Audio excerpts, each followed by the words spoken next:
As I was on a scooter adventure with my friend Brenton, we ended up visiting Mike, who has had many scooter adventures on his Honda Ruckus 50cc scooter. He has traveled over 80,000 miles on his scooter. He has a blog to share his adventures. But there's more to his life when he comes home. He lives in a tiny off-grid house that he built from repurposed materials. He lives among others who like to homestead on the land. I thought this would be worth showing separately, as there's valuable information that he shares.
When you turn up the Locust Fork to Birmingport, I think is probably the last place. There's an old coal mine up there that used to take barges up, so it's big enough to take barges all the way up the Locust Fork to a certain point. And does it have loft and dams?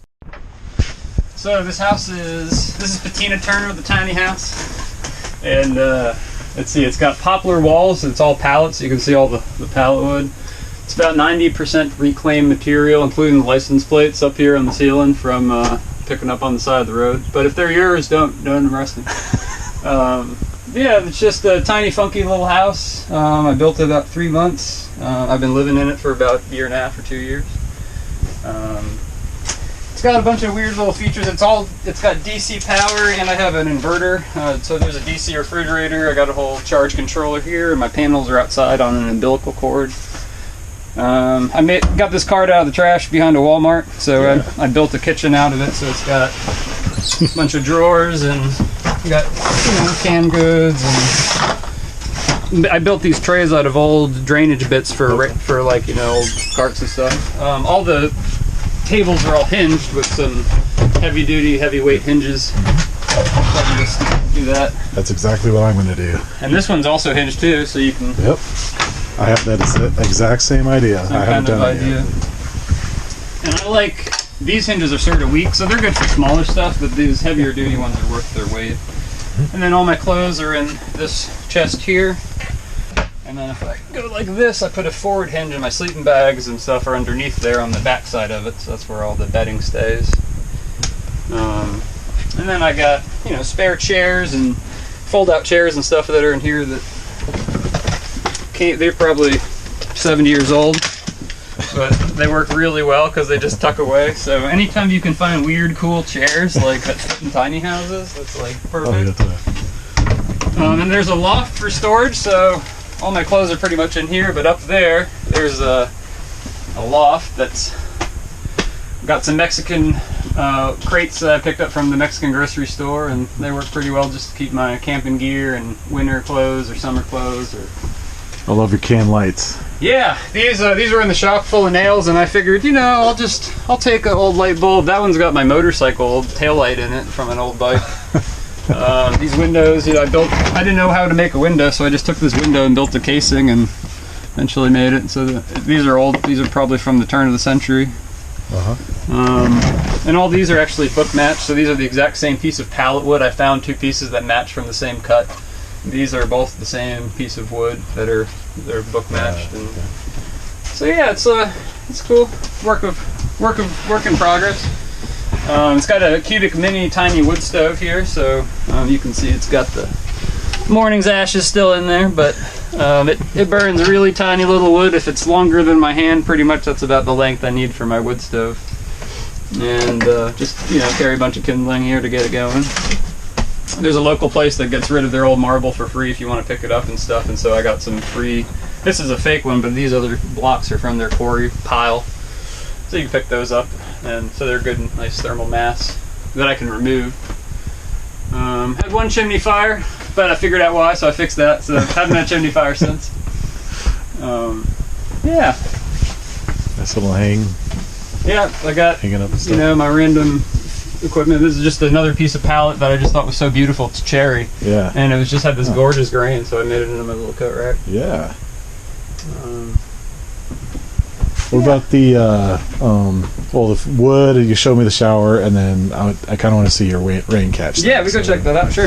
Yeah, we head up this way. Porch might kill you. No, I'm joking. We'll walk down the porch. It's awesome. I love the stumps there. Yeah, red oak and a poplar stump.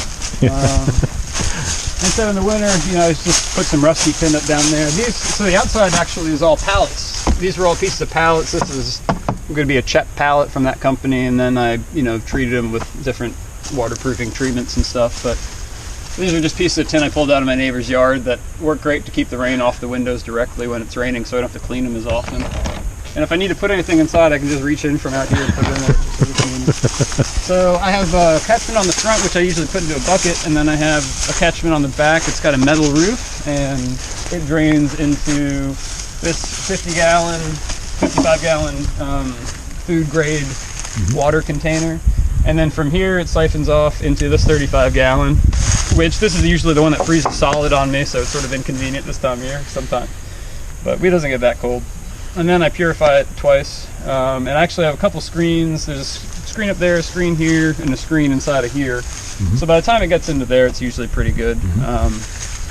And I clean it probably once a month or more. I take it totally down, empty it all out, flush it into this one, put the rest in the garden, and then clean it all the way out and scrub it down and bleach it, and then let it dry and then put it back. Because otherwise, here with the heat, certain times of year, it'll just be full of mosquito larvae and stuff. And some people put a little dab of bleach in it, or some people put oil on top, a little bit of vegetable oil to sit on the surface, and then they can't lay their eggs or something. So that's another method. Okay. But for me, it's better to do it because I'm under trees and leaves, and so they wind up just making it a big mess. So otherwise, this gets full of algae and that sort of junk. But, but yeah, it's been sort of fun. I don't own a car, so it's sort of hard to move this around. You don't have a car? No, I haven't had a car in like years. Yeah.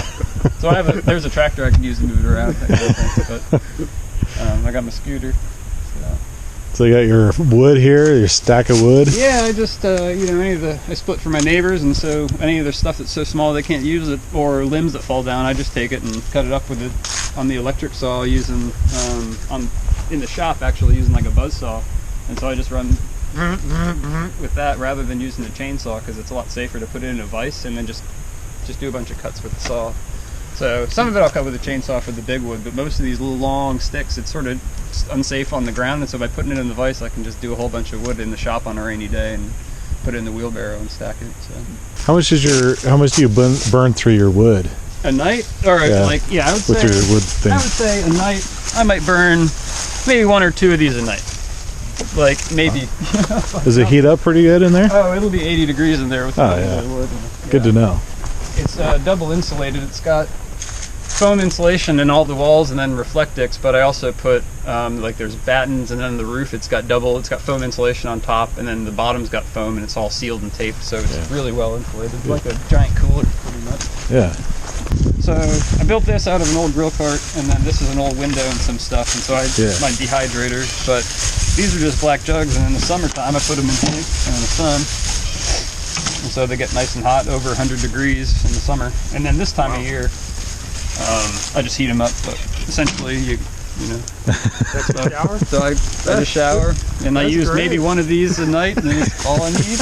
And I do it on my porch, and the porch sprouts mushroom logs. And it's like mushrooms come out of my porch when I keep it wet, so it's sort of a win-win.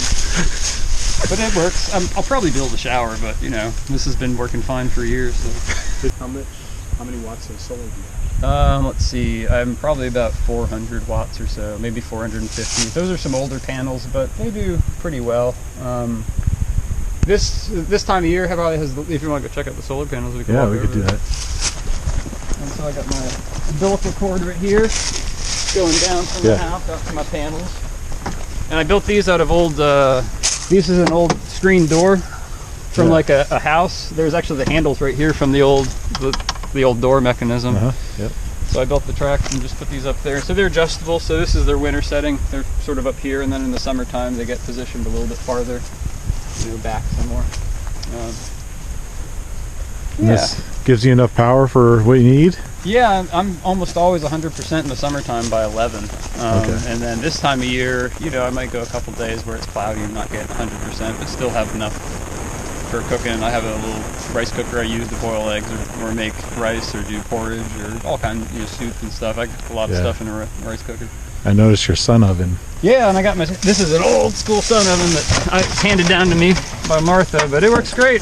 So on a sunny day, this thing's cooking and roasting up a roast or making some lentils or doing some bread or making some granola. So this is an older design. They've upgraded them a bunch since then. Yeah. It works great. I've cooked hundreds and hundreds of meals in this little thing. Wow. That is intriguing.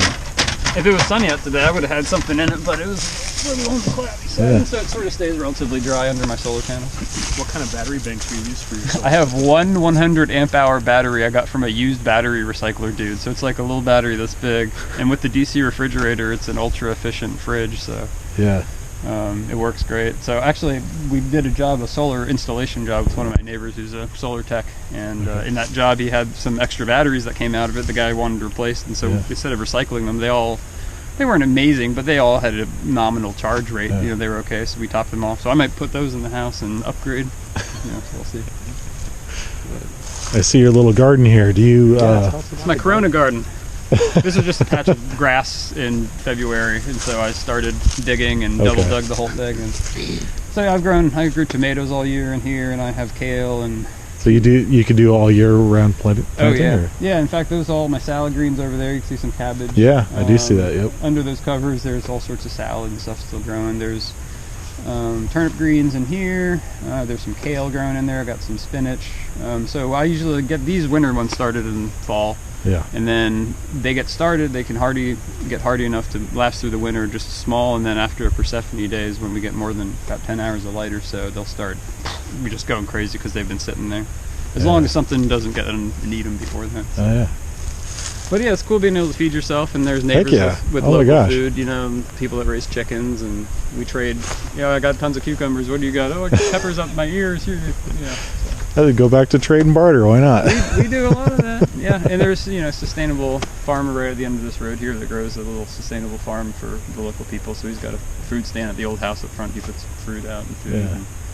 And there's a lot of old fruit trees. We have an orchard over there that's been established for probably 25 years. So there's a lot of fruit trees there. You said you had a rump roast. Is there someone that has like cattle around? Or? Well, actually, right here on the other side of this fence, there's oftentimes a whole herd of about 25 or 30 cow right there, just. So I get communicating with him. But yeah, so you could buy cattle or meat from him. One of our guys that lives here actually does local chicken and pork and stuff, and so he'll pick up from a local farm that butchers it and then sells it like a CSA around. So we get local meats and stuff too that can come through. Really good chicken. Better than just going to the local poultry plant. Yeah. Oh, I won't even eat eggs from a store anymore. Can't do it. They just don't taste good anymore. Not the same. Yeah. So anyways, this is sort of my home. All these oak trees were planted, maybe about 25 or 30 years ago by Jamie. In fact, the little tool he used to plant them all is over there by the shop. So it's sort of cool having a white oak forest, because in the summertime this is hot, and so this shade here from all these trees is like a nice little dense shade area, so all the birds come through, and nice. It's pretty peaceful. About 15, 20 degrees cooler in there than it is out here in the summertime. So good looking. So this is like an old back to the land intentional community from the 70s. They started coming out here in 71, I think, and it was just a bunch of folks that lived in Birmingham that wanted a place to come camping on the weekends and just live. It was all just an open field. There was no trees here at all.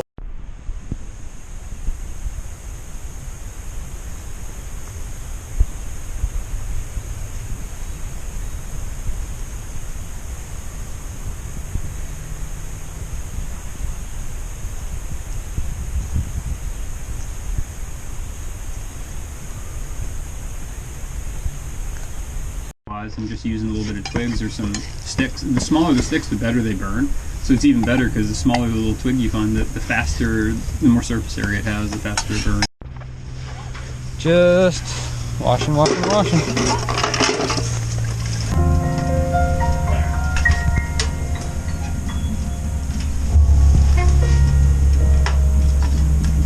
little bit of some year-old cherry seasoned up.